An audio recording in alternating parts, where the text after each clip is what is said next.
Oregon's junior senator is trying to strike one from the record. Senator Merkley and Representative William Clay of Missouri are calling to amend the 13th Amendment to the Constitution. That's the one that abolished slavery in the United States. Now, here's the exact language in that law as it was written in 1865. Neither slavery nor involuntary servitude, except as a punishment for a crime, whereof the party shall have been duly convicted, shall exist within the United States or any place subject to their jurisdiction. I read that a lot more smoothly during rehearsal.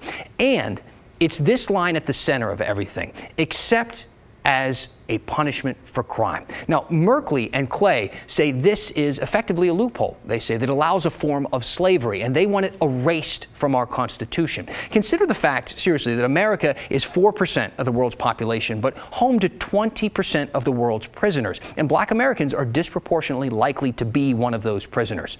Senator Merkley sees that as slavery's legacy living on. For more on what this amendment can do, I talked to Lewis and Clark law professor Tung Yin to explain. The involuntary servitude, that what prisoners are often forced to labor under conditions that are certainly not fair market value, is essentially a form of extracting labor value from them in ways in which we would consider it to be sort of coercive. And so you see there are firefighters in California, or at least the prisoners, who are essentially made to be volunteer firefighters, which ends up saving the state a considerable amount of money, because if they weren't using the prisoners to help fight fires, they'd have to hire more firefighters, which of course would impact the state budgets.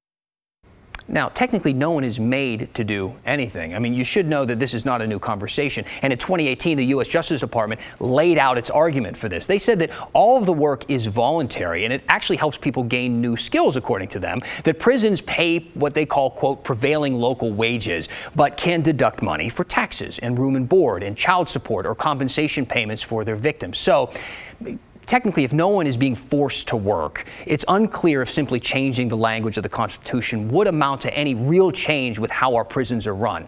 Not to mention, actually passing a constitutional amendment is about as easy as throwing a paper airplane to Mars. I mean, it's a little easier than that, but not much. I mean, first, both chambers of Congress need to pass the amendment with 2/3 vote. That ain't easy. Then 3/4 of the states need to ratify the amendment. That's 38 states, and it's at a time where America can barely agree on pancakes or waffles. So you got to wonder if this is even feasible. But we, of course, will let you know where it goes.